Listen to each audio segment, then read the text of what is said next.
নমস্কার, welcome to the Phoenix news. মধ্যপ্রাচ্যে যুদ্ধের প্রভাব কিন্তু সারা বিশ্বেই এবার ধীরে ধীরে তার নিজের থাবা বাড়াচ্ছে।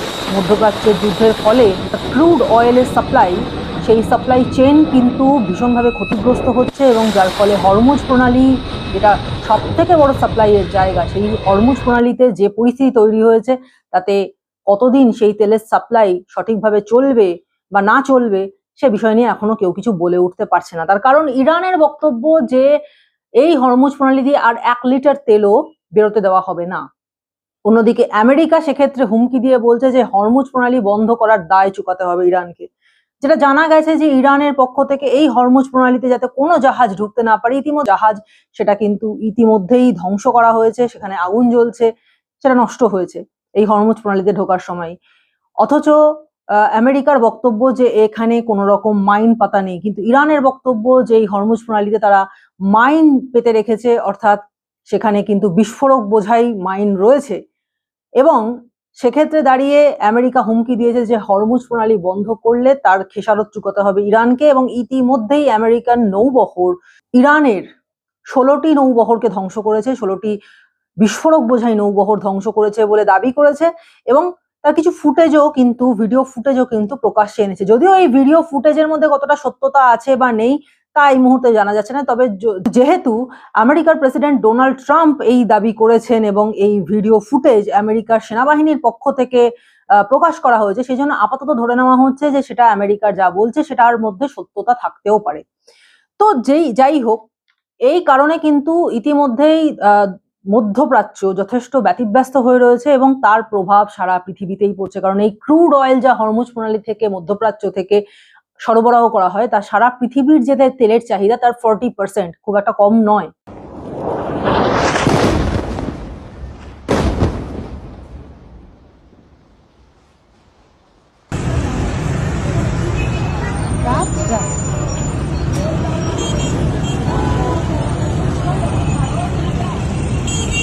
তো সেই 40% তেল যদি এখন না পাওয়া যায়, তাহলে তার প্রভাব স্বাভাবিকভাবে সারা পৃথিবীর সঙ্গে ভারতেও পড়বে এবং পড়েওছে। যে জন্য কিন্তু গ্যাসের দাম ঊর্ধ্বমুখী এবং গ্যাস বুক করবার সময় যে সমস্যা হচ্ছে, অর্থাৎ প্রথমে 21 দিনের কথা বলা হয়েছিল এবং এখন বলা হচ্ছে 25 দিন।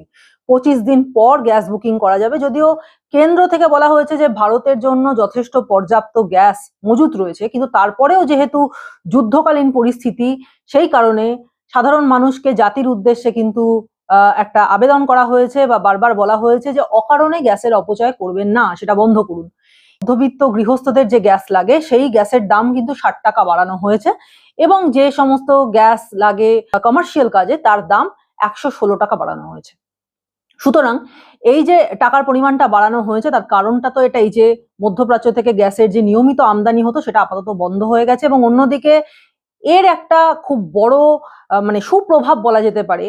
যদিও যুদ্ধের প্রভাব কখনোই ভালো হয় না, কিন্তু তারপরেও যাকে বলে পড়ে পাওয়া 14 আনা, সেটা কিন্তু রাশিয়ার ক্ষেত্রে হয়েছে। যে রাশিয়ার কাছ থেকে তেল কেনার ওপরে মারাত্মক আপত্তি ছিল ইউএস এর, কিন্তু সেখানে দাঁড়িয়ে আজকে এই পরিস্থিতিতে ইউএসএ বাধ্য হয়েছে নিজের স্যাংশনস তুলে নিতে এবং রাশিয়ারও এখানে পড়ে পাওয়া 14 আনা হয়েছে। রাশিয়া এতদিন যেটা একটু ঢেকে চেপে ভারতের সঙ্গে তেলের বাণিজ্য করতো, সেটা এখন খুললাম শুধু ভারত নয়, অন্যান্য অনেক দেশের সাথে করছে।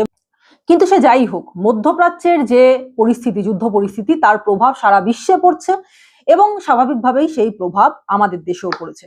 ফলে মধ্যবিত্তর যে রান্নাঘর সেখানে যথেষ্ট ছ্যাঁকা লাগছে। বারবার ইতিমধ্যেই ইন্ডিয়ান অয়েলের পক্ষ থেকে সাধারণ মানুষের কাছে একটা বিজ্ঞাপন করে আবেদন জানানো হয়েছে যে আপনারা ভাজাভুজি এড়িয়ে চলুন এবং চেষ্টা করুন প্রেসার কুকারে রান্না করতে। কারণ প্রেসার কুকারে রান্না করলে তাতে গ্যাসের পরিমাণটা কম ব্যবহার হয় এবং রান্না অনেক বেশি স্বাস্থ্যকর হয়, গ্যাস বাঁচানো যায়।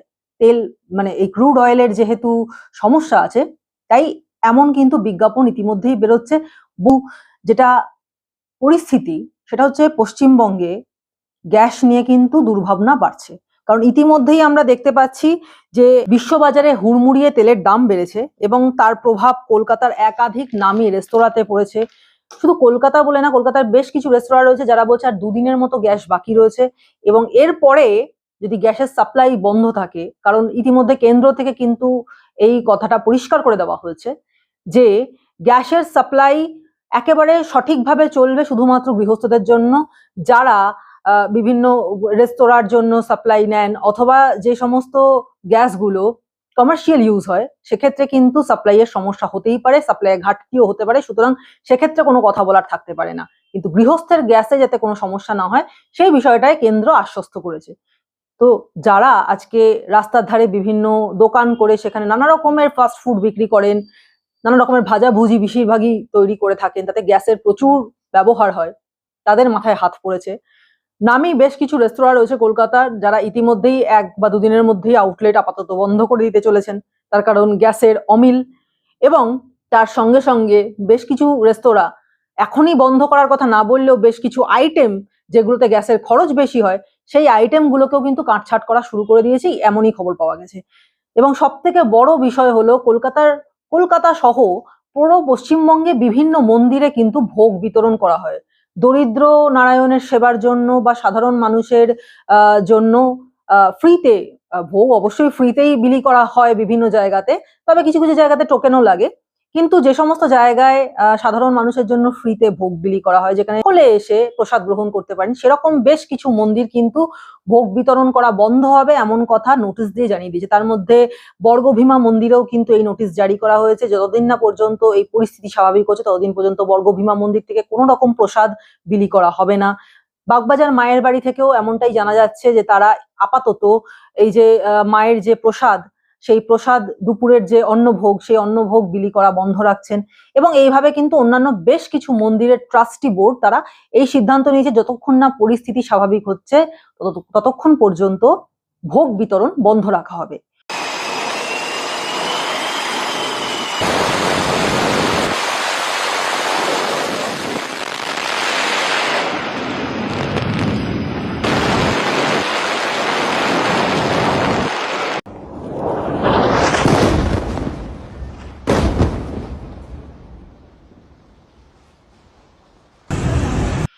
মধ্যপ্রাচ্যের এই যুদ্ধ পরিস্থিতির জন্য বাধ্য হয়ে কেন্দ্র বারবার জাতির কাছে নিবেদন করছে বা আবেদন করছে যে যা পরিস্থিতি এখন মধ্যপ্রাচ্যে চলছে, যদিও আমাদের পেট্রোলিয়াম মন্ত্রকের বক্তব্য অনুযায়ী যে যথেষ্ট গ্যাস মজুত করা রয়েছে, যথেষ্ট তেল ক্রুড অয়েল থেকে তৈরি করা রিফাইন্ড অয়েল বা গ্যাস মজুত করা রয়েছে, কিন্তু তারপরেও যুদ্ধের পরিস্থিতিতে সবসময়ই একটু নিজেদেরকে টেনে চলা উচিত।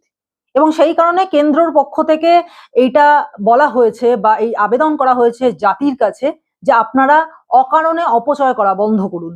এবং এই আতঙ্কেরই ফায়দা তুলছেন আমাদের রাজ্যের মুখ্যমন্ত্রী মমতা বন্দ্যোপাধ্যায়।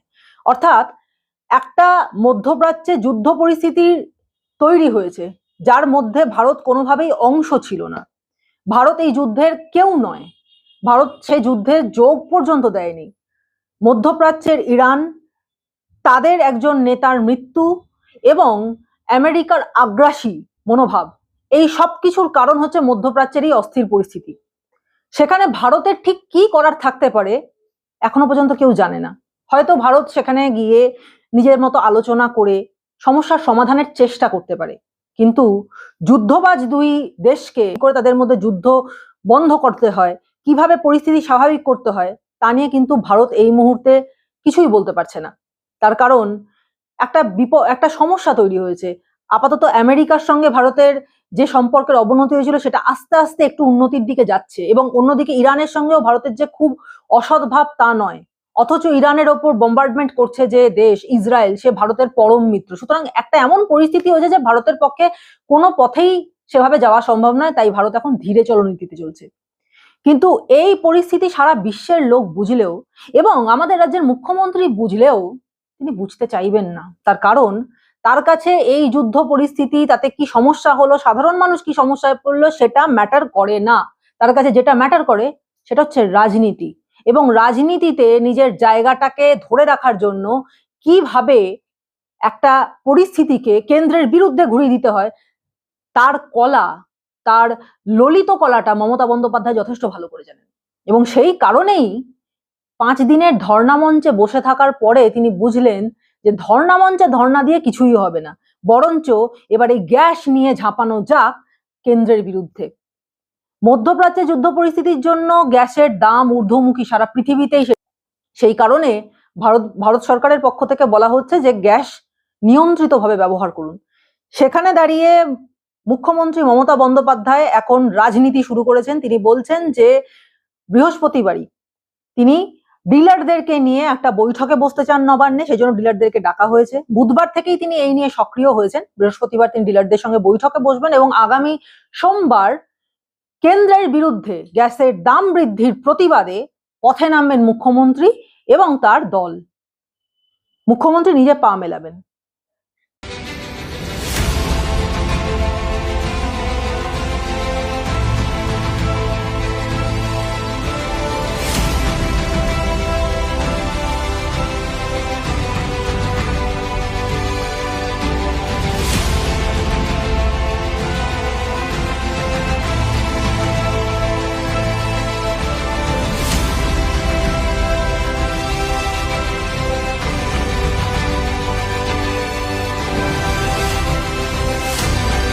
এখানে ঠিক বোঝা যাচ্ছে না যে মুখ্যমন্ত্রী কেন্দ্রকে কিভাবে অ্যাকিউজ করছেন এই গ্যাসের দাম বৃদ্ধির বিষয়টাকে।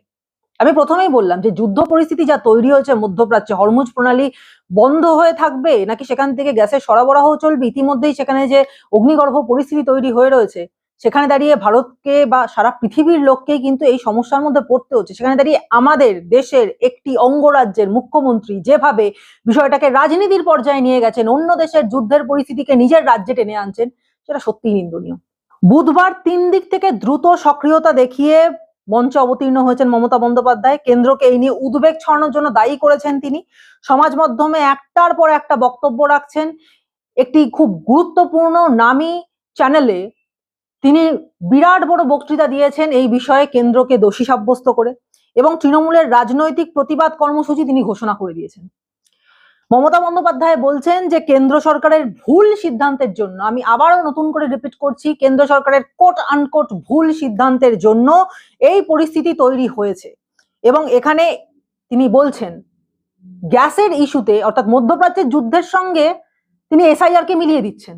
অদ্ভুত ব্যাপার। মধ্যপ্রাচ্যের যুদ্ধ হচ্ছে, তার জন্য গ্যাসের দাম বাড়ছে, তা নিয়ে আমাদের মুখ্যমন্ত্রী মাননীয়া তিনি বলছেন এসআইআর এ কতজনের নাম কাটা গেল, পেট্রোলিয়াম মন্ত্রক সেদিকে না তাকিয়ে মানুষের অধিকার নিয়ে ভাবুন। মানুষের অধিকার মেরে দিয়ে যে গ্যাস নিয়ে যে রাজনীতি করছেন কেন্দ্র সরকার, সেটা সমস্যা মেটান। মধ্যপ্রাচ্যের যুদ্ধ পরিস্থিতির কথা তিনি জেনেও জানতে চাইছেন না, তিনি অ্যাকিউজ করছেন কেন্দ্রকে, কেন্দ্রের পেট্রোলিয়াম মন্ত্রককে। প্রশ্নটা এইখানেই যে এই সংকটের পরিস্থিতি যে তৈরি হয়েছে, সেটাকে আরো বেশি সংকটাপন্ন করে সাধারণ মানুষের মনে ভীতি সঞ্চার করতে চাইছেন মুখ্যমন্ত্রী মমতা বন্দ্যোপাধ্যায়। তার কারণ তিনি এই 5 দিনের ধর্নাতে বসে থেকে একের পর এক শুধু ফেলিয়ার দেখেছেন। তার কারণ যখনই ইলেকশন কমিশনার এখানে এসেছেন, দুদিনের সফরে এসেছেন, এবং দুদিনের সফরে এসে তিনি রীতিমতো ক্লাস নিয়ে গেছেন। এখানে এসে সমস্ত যে রাজ্য সরকারের আধিকারিকরা রয়েছেন তাদের রীতিমতো ক্লাস নিয়ে গেছেন। মন্ত্রী চন্দ্রিমা ভট্টাচার্য পর্যন্ত বাদ যাননি। রীতিমতো আঙুল তুলে শাসিয়ে গেছেন যে এবারে পশ্চিমবঙ্গের ভোট কেন অন্যান্য রাজ্যের, অন্যান্য প্রদেশের ভোটের মতো উৎসব মুখর হবে না, কেন এখানে ভয়ের বাতাবরণ থাকবে, সেটা দেখতে চায় ইলেকশন কমিশন, এবং কিভাবে সেটা রোখা যায় তারও ব্যবস্থা করবে ইলেকশন কমিশন।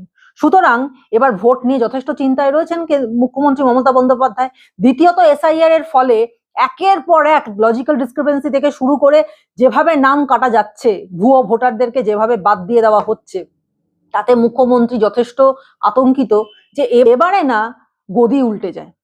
তো সেখানে দাঁড়িয়ে এই যে 5 দিন ধরে ধর্নায় বসে রইলেন, কোন জায়গায় বসে রইলেন? একেবারে heart of the city, Dharmatala মোড়, মেট্রো চ্যানেল, যেখানে এখন ঈদের বাজার চলছে, সামনেই ঈদ, এবং এই সময় মানে মোটামুটি আমরা যদি দেখতে পাই সাধারণ মানুষ সকলের গাড়ি থাকে না। যারা গাড়িতে যাতায়াত করেন বা যারা বাসে যাতায়াত করেন, যারাই হন, দেখা যায় সেন্ট্রাল এভিনিউ থেকে ধর্মতলায় আসতে মোটামুটি 1 ঘন্টা সময় লেগে যায়। সিগন্যাল দিয়ে মোটামুটি 1 ঘন্টা সময় লেগে যায়। সেখানে মুখ্যমন্ত্রী যেহেতু ধর্মতলার মোড় আগলে রাজকীয়ভাবে সেখানে একটা প্যান্ডেল করে, সেখানে একটা মঞ্চ তৈরি করে ধর্নায় বসেছেন, কারণ মুখ্যমন্ত্রীর ধর্নাটা তো সেরকমই হতে হবে, মহারানী সুলভ।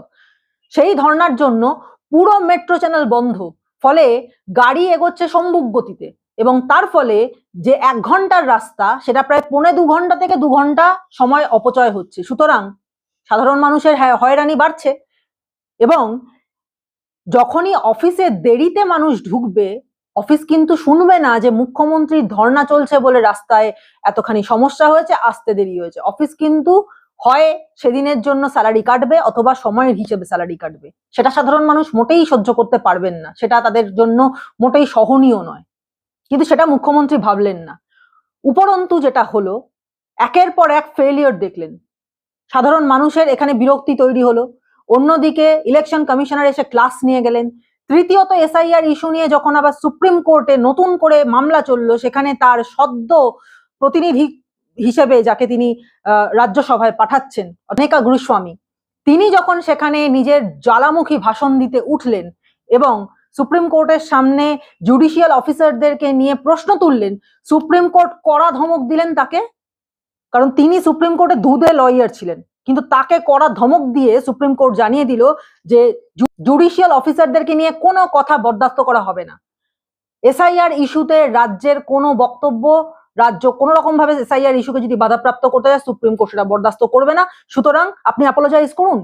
বাধ্য হয়ে, যাকে ছুঁচো গেলার মতো অবস্থা হলো মানেকা গুরুস্বামীর, তিনি বাধ্য হলেন ক্ষমা চাইতে। সুতরাং সব দিক থেকেই কিন্তু মুখ্যমন্ত্রীর এই যে ধর্ণা, সেটা একেবারে ফ্লপ শো হয়ে গেল।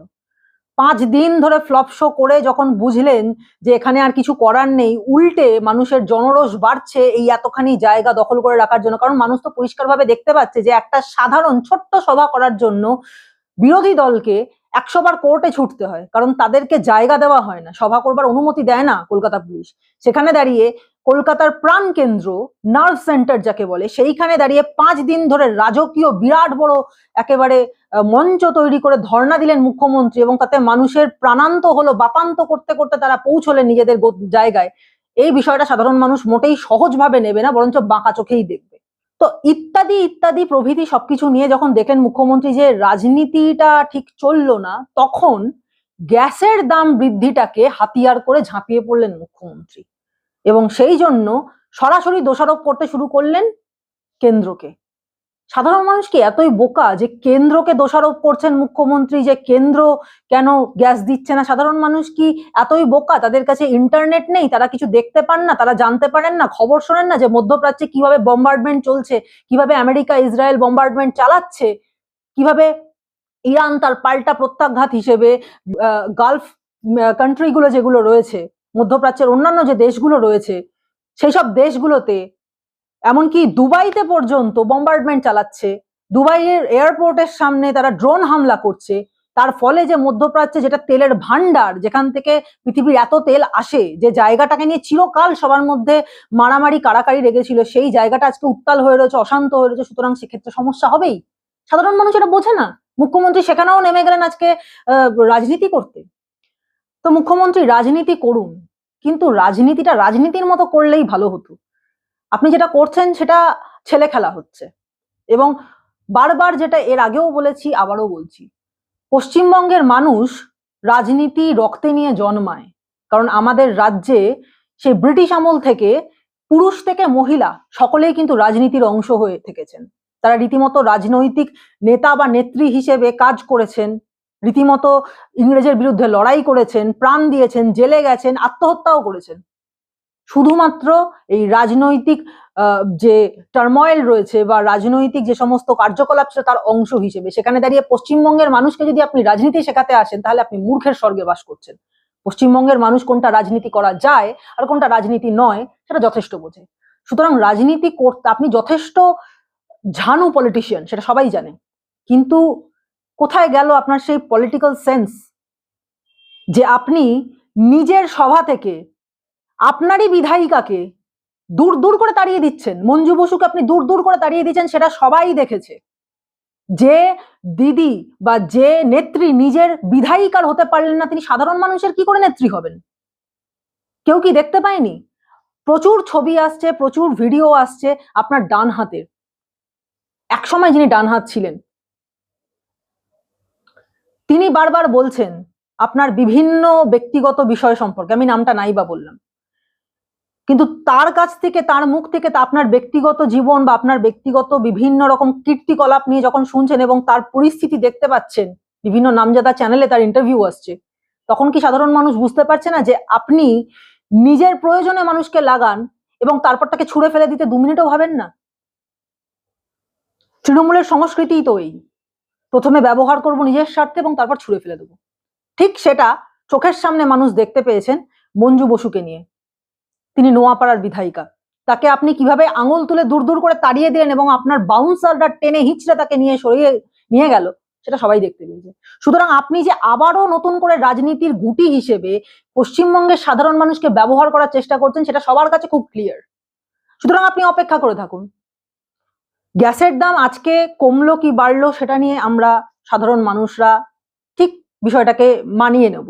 ঠিক করোনার সময় যেভাবে আমরা মানিয়ে নিয়েছিলাম, করোনার সময় যেভাবে মানুষ একজোট হয়ে থেকেছে, মানুষ ঘর থেকে বেরোয়নি, মানুষ সব রকমের নিয়ম কানুন মেনে চলেছে, অনেক ক্ষয়ক্ষতি হয়েছে, কিন্তু তারপরেও কিন্তু মানুষ বেঁচেছে। প্রচুর মানুষ মারাও গেছে, কিন্তু প্রচুর মানুষ বেঁচেও থেকেছে, করোনার পরবর্তী জীবনটাও দেখেছে। ঠিক সেইভাবে এই বিপদের দিনও কিন্তু কাটবে, স্থিতিশীল হবে মধ্যপ্রাচ্য, সেরকম কথাবার্তা শুরু হবে। কিন্তু আপনি যে রাজনীতিটা এখন করছেন সাধারণ মানুষের আতঙ্ককে কাজে লাগিয়ে, তার জন্য আপনি কি কারোর কাছ থেকে ক্ষমা পাবেন? সেই আগুন কি কখনো কমবে? এটা অবশ্য আপনি জানতে পারবেন বা বুঝতে পারবেন ভোটের রেজাল্ট বেরোনোর পর। তৈরি থাকুন।